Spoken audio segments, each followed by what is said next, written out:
A merchant has 1000 kg of sugar. एक merchant के पास 1000 kg शुगर है, part of which he sells at a 10% profit and the rest at a 14% profit. He gains 20% on the whole, the quantity sold at 40% profit. देखिए 1000 kilo sugar में से कुछ part वो 10% profit पे बेचता है और जो बाकी बचा हुआ है उसको 40% पे बेचता है। ओवरऑल जो उसको फायदा होता है वो 20% का होता है।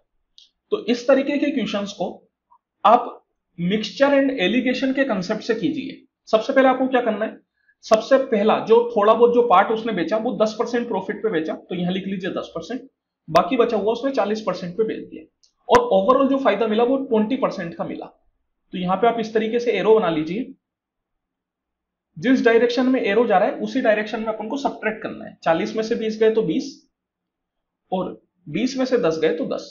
आप चाहे तो परसेंटेज का साइन लगा लीजिए, कोई दिक्कत नहीं है। अब यहां पे अपन को रेशियो लेना होता है, तो रेशियो अगर आप लेंगे तो ये हो जाएगा 2:1 का रेशियो। दैट मीन्स ये हुआ कि टोटल क्वांटिटी अगर 3 पार्ट है, 2 + 1 3, जो कि है 1000 किलो शुगर, दैट मीन्स मैं बोल लूं कि 3 यूनिट की वैल्यू हो गई 1000 किलो, तो 10% पे 2 यूनिट बेचा गया और 40% पे 1 यूनिट बेचा गया। तो अपन को बताना है कि 40% प्रॉफिट पे कितनी क्वांटिटी बेची गई।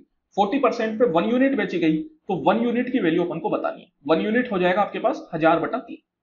1000/3 का मतलब हो गया 333 1/3 kg। Option number 1।